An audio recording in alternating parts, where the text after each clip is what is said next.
Yo, what's up ladies and gentlemen, these are yuko umeze fresh nanone mbaye ikaze kuri Iga editing. So guys, haraciye igihe ariko nagarutse. Guys, no munsi ngiye kwereka uko na creatinga ino effect yawe, uburyo wa shootinga scene yawe kumanwa ukaza ukahinduramo scene ya nijoro.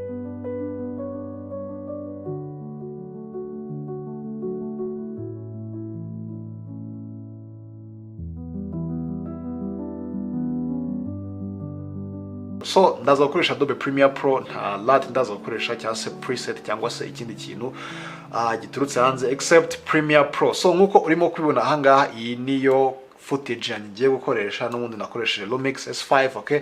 So ariko iri muri flat image. So ikintu ngiye kubanza gukora guys, ndabanza nayikura like muri flat image, ngenda muri Rec 709 kugira ngo mbashe kuba nako applyingaho ino effect yanjye. So nkuko urimo kubibona, ngiye kubanza na creatinga adjustment layer kuko niho ndaza kuzikorera, okay? So ndaza no kuri new item, inza no kuri adjustment layer and then kande okay.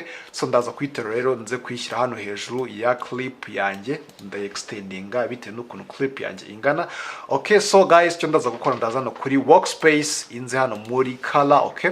Kuri adjustment layer ya mbere niyo igiye kumfasha ko nayikura muri flat image ndi kwijyana muri Rec 709, okay? So ndaza no muri basic correction, okay? Inze kongera ino contrast gutya kugira ngo like ino flat image ibashe kuba yavamo, okay? And then ni shadow nze kwimanuraho gatoya cyane, and then still data nzaye hano muri curves, okay? Inze gukoresha ino RGB curves, ndaza gukoresha ino white, okay? So icyo ndaza gukora rero, ndaza kwadinga point hano kuri mid-tone guys, okay?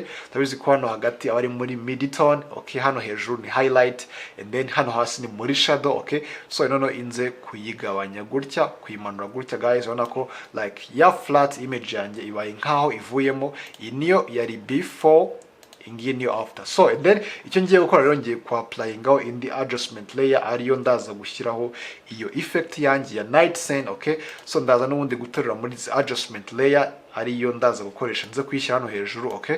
So nye extending bitewe n'ukuntu clip yanjye iraza kuba ingana. Still ndatanza kugaruka hano muri basic correction. So guys, turabizi neza yuko night scene iba iri muri warm, so ndaza gukoresha ino white balance cyangwa se ino temperature nyizane hano he muri cold, okay? So and then cyo ndaza gukora nze no kugabanya exposure kugira ngo yes nibize kugaragara nk'aho ari nijoro n'ubundi, okay? Kuko nijoro guys nabizi ko nta exposure ibirimo, okay? So and then cyo ndaza gukora n'ubundi ino shadow ndaza nayo kuyimanuraho, ndaza kongera nyimanure gatoya, okay? Ino highlight nyizamure. And then so about this black nayo ndaza kuyimanuraho gutya guys, okay? Kuko ndashaka ko subject zanjye ziba ziri completely black, okay? And then cyo ndaza kuba mfite ni sky iraba iri blue, zino subject ziri black, nyine ubona ko ari night scene, okay? So ndatanze hano muri curves, okay? Inze gukoresha n'ubundi ino RGB, ino RGB ya white, okay? Inze kwadingaho n'ubundi point hano kuri mid-tone, nono inze kumanura gutya guys, ubona ko subject yanjye ibaye completely black, okay? So uburyo gutya imeze. And then nahangaha kuri red ndaza hano hagati ya mid-tone na highlight inze kumanuraho guys gutya kugira ngo sky yanjye urabona ko uburyo itangiye kuba blue, okay?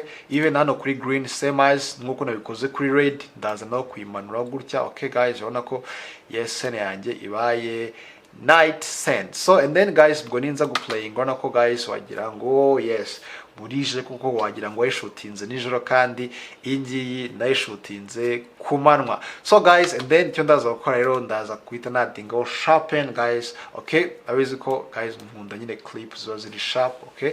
And then ahangaha iyo ushatse uraza ukongera vibrance, niba ushaka ko biba biri saturated cyangwa se washaka ko bitari saturated ukayigabanya bitewe na mood ushaka, okay?